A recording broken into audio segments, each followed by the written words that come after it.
திட்டம் போட்டு செயல்படுத்தப்படுகிற ஒரு திட்டமாக முடிவெடுப்பது என்று வரும்போது ஆட்சி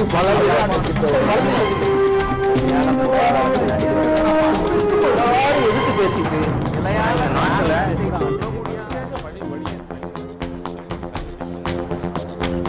வணக்கம். நேர்பட பேசு நிகழ்ச்சிக்கு உங்களை அன்போடு வரவேற்கிறோம். இது தேர்தல் காலம்.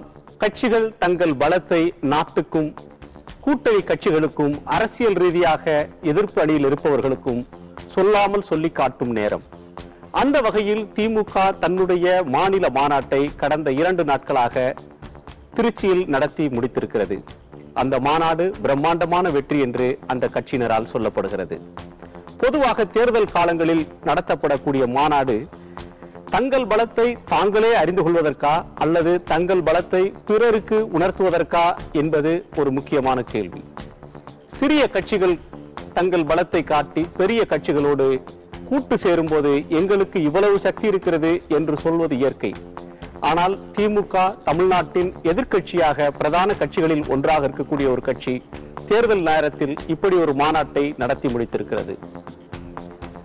ஒரு மாநாட்டின் வெற்றி என்பது அந்த மாநாட்டிற்கு திரண்ட கூட்டத்தின் அளவை பொறுத்து நிர்ணயிக்கப்படுகிறதா அல்லது அங்கு பேசப்பட்ட பேச்சுகளின் முக்கியத்துவம், அந்த பேச்சுகளின் பொருள் அதை வைத்து நிர்ணயிக்கப்படுகிறதா என்கிற கேள்விகள் ஒருபுறம் இருந்தாலும் கூட தேர்தல் காலத்தில் ஒரு திருப்புமுனை மாநாடு என்று வர்ணிக்கப்பட்ட இந்த மாநாடு எதை சாதித்திருக்கிறது என்கிற கேள்விகள் எழுகின்றன. நிறைவாக பேசிய திமுகவின் தலைவர் கருணாநிதி அந்த கூட்டத்திலே பலர் கூட்டணியின் தலைவர்கள் தங்கள் கருத்துக்களை சொல்லியிருந்தாலும் கூட, கலந்து கொண்டு கருத்துரையாற்றிருந்தாலும் கூட, இன்னமும் இந்த கூட்டணி இறுதி செய்யப்பட்டதாக இல்லை, இன்னமும் விரிவுபடுத்தப்படுவதற்கு வாய்ப்பு இருக்கிறது என்று 2 நிபந்தனைகளை சொல்லியிருக்கிறார். மதவாத கட்சிகளோடு கூட்டு சேராதவர்கள், சேது சமுத்திர திட்டத்தை ஆதரிக்கக்கூடியவர்கள் எங்கள் கூட்டணியில் இடம்பெறலாம் என்று அவர் சொல்லியிருப்பது இன்னமும் கூட்டணிக்கான கதவுகளை அந்த கட்சி திறந்து வைத்திருக்கிறதா என்கிற கேள்வியை எழுப்புகிறது. அதை பற்றியெல்லாம் நாம் பேசலாம். நம்மோடு திமுகவை சேர்ந்த முன்னாள் மேயர் மா சுப்பிரமணியம், அதிமுகவின் தலைமை கழக பேச்சாளர் திரு ஆவடிக்குமார், மூத்த பத்திரிகையாளர் திரு மணி, இவர்களோடு ஏராளமான நேயர்களும் நம் அரங்கில் இந்த விவாதத்தில் பங்கேற்றிருக்கிறார்கள். நாம் பேசலாம். வணக்கம் திரு ஆவடிக்குமார். இது திருப்புமுனை மாநாடு என்று அந்த கட்சி அறிவித்தது. இன்றைக்கு அந்த கட்சியை வழக்கமாக விமர்சிக்கக்கூடிய ஒரு நாளேடு கூட எதிர்பார்க்கப்பட்டதை விட இந்த மாநாடு வெற்றி பெற்றது என்று வர்ணித்திருக்கிறது. இது திருப்புமுனையை திமுக தந்திருக்கிறதுன்னு சொல்லலாமா? இல்ல, அது திருப்புமுனை திமுகவுக்கு தந்திருக்கா அல்லது இந்த தேர்தல் நடவடிக்கைகளுக்கு திருப்பு முனையான்றதெல்லாம் அவங்களுடைய அணுகுமுறையை பொறுத்தும் அவங்களுடைய எதிர்பார்ப்புகளை பொறுத்து தான்.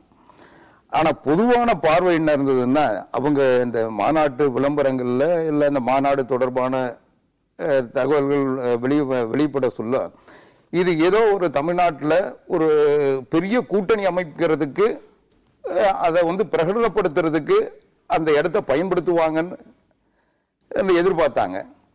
அதை நேரடியா சொல்லாம நாங்க காங்கிரஸோட தான் தொடர்ந்து இருக்க போறோம்ன்றது அதை மறுபடியும், ஏன்னா மத்திய அமைச்சரவையிலிருந்து வெளியேற சொல்ல அவங்க இலங்கை பிரச்சனையை மையமாக வைத்து இலங்கை பிரச்சனைக்கு தொடர்ந்து மத்திய அரசாங்கம் எதிரான நிலையை எடுத்து வருது. ஈழத்தமிழர்கள் பாதிப்புகளுக்கு அவர்கள் நிவாரணம் தேடக்கூட முயற்சிக்கவில்லை. தொடர்ந்து அவர்கள் இன்னலுக்கு ஆளாக்குவதற்கு மத்திய அரசாங்கம் ஒரு காரணமா இருக்கு என்றதை மையமா வச்சுதான் மத்திய அமைச்சரவையிலிருந்து வெளிவந்தாங்க. அதற்கு பிறகு திமுகவினுடைய பொதுக்குழுவில் கூட அவங்க தொடர்ந்து அவங்க கட்சியை சார்ந்தவர்களுக்கு துரோகம் இழைக்கிறாங்க. இன்னும் சொல்ல போனா குறிப்பா பொதுக்குழுவுல திமுக காங்கிரஸோட கூட்டணி இல்லை என்று சொன்னது இப்போது திமுக கதவுகள் காங்கிரஸுக்கு திறந்து வைக்கப்பட்டிருக்கிறது சொல்றீங்க.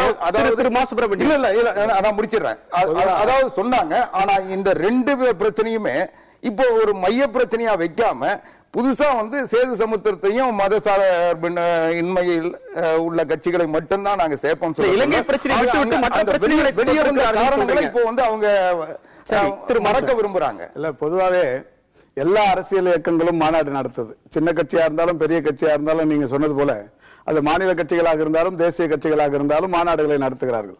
மாநாடுகள் நடத்தப்படுவதன் நோக்கம் தொண்டர்களை எழுச்சிப்படுத்துவது, மக்களுக்கு விழிப்புணர்வு ஏற்படுத்துவது, தீர்மானங்கள் போட்டு மத்திய மாநில அரசுகளை, அதாவது பேசிக் கம்யூனிட்டிஸ் போன்ற பல்வேறு விஷயங்களுக்காக போராடி பெறுவது போன்ற விஷயங்களுக்கு தான் மாநாடு நடத்தப்படுது. இப்ப எல்லா கட்சியும் மாநாடு நடத்துறப்ப எந்த ஊடகமோ எந்த செய்தி நிறுவனமோ இந்த அளவுக்கு முக்கியத்துவம் கொடுத்து கூட்டம் வந்தது, இந்த தீர்மானங்களை நிறைவேற்றினார்கள் என்கின்ற செய்திகளை ஒளிபரப்புவார்களே தவிர இதற்காக ஒரு தனி விவாதங்கள் என்பது இதுவரை இல்லை. ஆனால் திமுக மாநாட்டுக்கு மட்டுமே நடைபெறுகிறது என்று சொன்னால், தொடர்ந்து தலைவர் கலைஞர் அவர்களும் வணக்கத்திற்குரிய தளபதி அவர்களும் சொல்லி வருவதைப் போலவே அது திமுகவை நோக்கிதான், அது ஆளுங்கட்சியாக இருந்தாலும் சரி இல்லை என்றாலும் சரி, திமுக மட்டும்தான் இன்றைக்கு ஊடகங்களுக்கும் செய்தி நிறுவனங்களுக்கும் தலைப்பு செய்தியாக இருந்து கொண்டிருக்கிறது என்பதற்கு இந்த விவாத மேடை ஒரு உதாரணமாக இருந்து கொண்டிருக்கிறது. திமுகவை பொறுத்தவரை இதுவரை 10 மாநில மாநாடுகள் நடத்தியிருக்கிறது. தோழர் ஆவடி குமார், இவரை ஆவடி குமார் என்று சொல்வதை கூட அவருடைய அனுமதியோடு அடாவடி குமார் என்று சொன்னால் பொருத்தமாக இருக்கும். அந்த அளவுக்கு தனிப்பட்ட தாக்குதல் அவருடைய அனுமதியோடு சொல்ல, இப்ப இந்த மாநாடுகள்ல நடத்தப்பட்ட 10 மாநாடுகள்ல 4 மாநாடுகள் அதிமுகவும் திமுகவோடு இருந்திருக்கிறது. 1951 நடத்தப்பட்ட மாநாட்டின் போதும், 56 நடத்தப்பட்ட மாநாட்டின் போதும், 61 நடத்தப்பட்ட மாநாட்டின் போதும் அதிமுக நடத்தியது தவறு விவாதத்தின் பிரதான நோக்கம் என்பது மாநாடு நடத்தப்பட்டதன் நோக்கம், இது வெற்றி அடைந்திருக்கிறதா, மாநாடு என்ன சாதித்திருக்கிறது என்கின்ற அந்த பொருள்படுதான் இன்றைக்கு பேசப்பட்டுக் கொண்டிருக்கிறது. திமுகவை பொறுத்தவரை அது நடத்தி முடித்திருக்கிற 10 மாநில மாநாடுகளாக இருந்தாலும், மண்டல மாநாடுகளாக இருந்தாலும், மாவட்ட மாநாடுகளாக இருந்தாலும், அல்லது வேறு நோக்கங்களுக்காக நடத்தப்பட்ட சிறப்பு மாநாடுகளாக இருந்தாலும் ஏதாவது ஒரு பிரச்சனையை முன்வைத்து மட்டுமே நடத்தப்பட்டிருக்கிறது. ஏற்கனவே 51லேயும் 66லேயும் சென்னையிலேயும், 56, 90, 96, 2006, 2014 என்று ஒரு 5 முறை திருச்சியிலேயும், அதேபோல் 73, 90, 75, 90 ஆகிய ஆண்டுகளில் கோவையிலேயும், மதுரையில் 61 மதுரை திருப்பரங்குன்றத்திலேயும் 10 முறை மாநில மாநாடுகள் நடத்தப்பட்டிருக்கிறது. நடத்தப்பட்ட 10 முறைகளில் நடத்தப்பட்ட மாநாட்டிலேயும் ஏதாவது ஒரு முக்கிய பிரதான நோக்கம் வெற்றி அடைந்திருக்கிறது. இதுவரை தொடர்ந்து இந்தி திணிக்கப்படுவது பிரதான நோக்கம் 15 தீர்மானங்கள் நிறைவேற்றப்பட்டிருக்கிறது. இதில் ஒரு பெரிய விஷயமே 15 தீர்மானங்களில் 2 தீர்மானங்கள் இன்றைக்கு வெற்றியும் அடைந்திருக்கிறது என்றே சொல்லலாம். அந்த 2 தீர்மானங்கள் 15ல் 2 இன்றைக்கு மாணவர்களுக்கு வழங்கப்படுகிற கல்வி கடன், அவர்கள் கல்வி முடித்து உயர்கல்வி மேல்நிலை கல்வி முடித்து வெளியில் சென்றவுடன் அவர்களுக்கு வேலை கிடைக்கவில்லை. வேலை கிடைக்காத பட்சத்தில் தொழிற்கல்வியோ அல்லது ஏதாவது மருத்துவக் கல்லூரியோ சேர்ந்தவர்களுக்கு அந்த தேசிய வங்கிகளில் கடன் கொடுக்கப்படுகிறது. கொடுக்கப்பட்ட கடனுக்கு வட்டியும் பெருந்துமையாக இருக்கிறது. வேலை கிடைக்காத அந்த இளைஞர்கள் அதற்காக மிகப்பெரிய அளவில் பாதிக்கப்பட்டுக் கொண்டிருக்கிறார்கள். அவர்களுக்கு அந்த வட்டியிலிருந்து சலுகை அளிக்க வேண்டும் என்கின்ற தீர்மானம் நேற்றைக்கு நிறைவேற்றப்பட்டது. ஒரு மகிழ்ச்சியான நிகழ்வு. தலைவர் கலைஞர் அவர்கள் கூட இன்றைக்கு அறிக்கையில் சொல்லியிருக்கிறார்கள். இன்றைக்கு அறிவிக்கப்பட்ட மத்திய அரசின் நிதிநிலை அறிக்கையில் அந்த மாணவர்களுக்கு 2014ஆம் ஆண்டில் ஏறத்தாழ 9 லட்சம் மாணவர்கள் பயன்பெறுகிற வகையில் வட்டி சலுகை அளிக்கப்பட்டிருக்கிறது. இன்னொன்று, இன்றைக்கு வேளாண் பொருட்களில் அரிசிக்கும் பருத்திக்கும் சேவை வரி விதிக்க கூடாது என்கின்ற தீர்மானம் நேற்றைக்கு நிறைவேற்றப்பட்டது. இன்றைக்கு ஒரு மகிழ்ச்சியான செய்தி. இன்றைக்கு அறிவிக்கப்பட்ட நிதிநிலை அறிக்கையில் அரிசிக்கான சேவை வரி கோதுமை வரியை போலவே நீக்கப்பட்டிருக்கிறது என்பது கைமேல் பலன் என்கின்ற வகையில் நேற்றைக்கு 2 தீர்மானங்கள் திமுக நிறைவேற்றது. அந்த 2 தீர்மானங்களுக்கு இன்றைக்கு ஒரு விடிவு வந்திருக்கிறது. இது இப்படி மொத்தம் 15 தீர்மானங்கள். தீர்மானங்களை பற்றி பிறகு பேசலாம். நேற்றைக்கு நீங்கள் சொன்னதை போல உங்கள் 2 கோரிக்கைகளை காங்கிரஸ் அரசு ஏற்றுக்கொண்டது என்று காங்கிரஸ் அரசு இல்ல, அதாவது ஒரு 10 லட்சம் பேரின் வலியுறுத்தல். ஒரு மாநிலத்தில் ஒரு 10 லட்சம் பேர் ஒரு கூடி ஒரு இடத்தில் தீர்மானத்தை நிறைவேற்றி அரசுக்கு கோரிக்கை விடுகிறார்கள், வலியுறுத்தி இருக்கிறார்கள். இதனை செவிமடுக்க வேண்டும் என்கின்ற வகையில் வந்தவைகள் தான். இதற்கு முன்னாலேயும் இது போன்ற அந்த இந்தி திணிப்புகள் தடுத்து நிறுத்தப்பட்டிருக்கிறது. சேது சமுத்திர திட்டம் செயலாக்கத்திற்கு வந்ததே இது போன்ற பல்வேறு மாநாடுகளில் தீர்மானங்கள் நிறைவேற்றியதற்கு பிறகுதான். சேலத்திலே இருக்கிற உருட்டாலையாக இருந்தாலும் உருக்காலையாக இருந்தாலும் இந்த மாநாடுகளின் மூலம் நிறைவேறியதுதான். இதே மாதிரிதான் தமிழ் செம்மொழியானதும் இந்த மாநாடுகளின் மூலம் கிடைத்த வெற்றி தான். ஏற்கனவே அதாவது இந்த 2 தீர்மானங்கள்ல அந்த அவர் சொல்லக்கூடிய 2வது தீர்மானத்துல அரிசிக்கு மட்டும் இல்ல பருத்திக்கும் சேவை வரியில சேர்க்கக்கூடாதுன்னு சொல்லி தான் அவங்க தீர்மானம் போட்டதா சொன்னாரு. அதுதான் உண்மையும். ஆனா அரிசிக்கு மட்டும்தான் இன்றைக்கு விலக்கு கிடைச்சிருக்க ஒழிய பருத்திக்கு இன்னைக்கும் வந்து சேவை வரி விதிச்சிருக்காங்க. முதல்வர் கடிதம் எழுதுவாங்க, ஒன்றும் பிரச்சனை இல்லை. ஆக பருத்திக்கு இவங்க சேவை வரி கேட்டு அந்த தீர்மானம் படி அது நடவடிக்கை எடுக்கப்பட்டிருந்தா ரெண்டும் சேர்த்து எடுத்திருப்பாங்க. இது வந்து எல்லா கடிதத்துக்காக மத்திய அரசு காத்திருக்கிறது. பாதி வெற்றின்னு எடுத்து திரு மணி, திமுக மாநாடு திருப்புமுனை வெற்றி என்று திரு மா சுப்பிரமணியம் சொல்கிறார். அடிப்படை பிரச்சனைகள் எதற்காக காங்கிரஸை விட்டு இவர்கள் விலகி வந்தார்களோ அந்த பிரச்சனையை பேசாமல் வேறு பிரச்சனைகளை பேசி அதன் மூலம் காங்கிரஸ் பக்கம் செல்வதற்கான ஒரு வாசல்களை திறந்து வைத்திருக்கிறது, கதவை திறந்து வைத்திருக்கிறது திமுக. திரு ஆவடிக்குமார் சொல்றார். உங்கள் பார்வை என்ன? இந்த திருப்புமுனை மாநாடு என்பது தொண்டர்களை வந்து உற்சாகப்படுத்தி குஷிப்படுத்தி அவர்களை தட்டி கொடுத்து மேல கொண்டு வரதுல கலைஞர் எப்பவுமே ஒரு பெரிய சமர்த்தர். அவர் 2011 சட்டமன்ற தேர்தல்களுக்கு பிறகு கட்சி வந்து ஒரு பின்னடைவை சந்திச்சது. பல பேர் கைது செய்யப்பட்டாங்க, நில மோசடி வழக்குகள், அது போன்ற குற்றச்சாட்டுகள்ல. அப்படி இருக்கும் பொழுது வந்து அவர்களை வந்து உற்சாகப்படுத்துவதற்காக தேர்தல் நெருங்கி வருது, அவர்களை தட்டி கொடுத்து மேல கொண்டு வரதுக்கு ஒரு பண்ணியிருக்காரு. அந்த அளவுல அது வெற்றி தான்.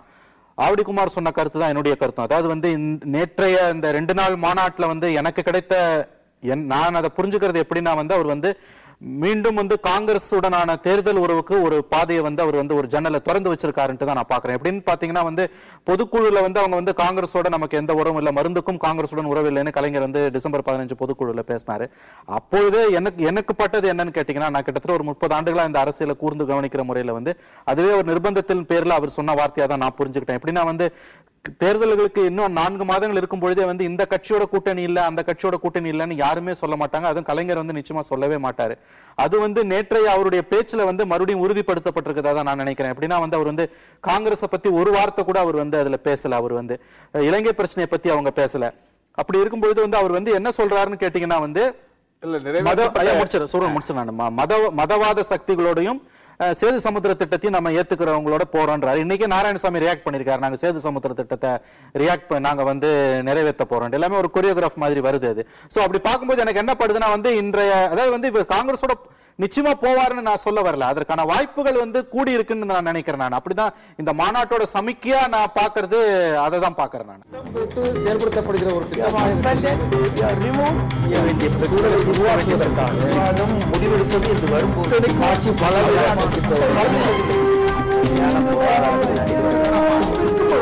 எதிர்த்து பேசிட்டு மக்கள் தங்களுடைய பங்களிப்பை அளிக்க வேண்டும்.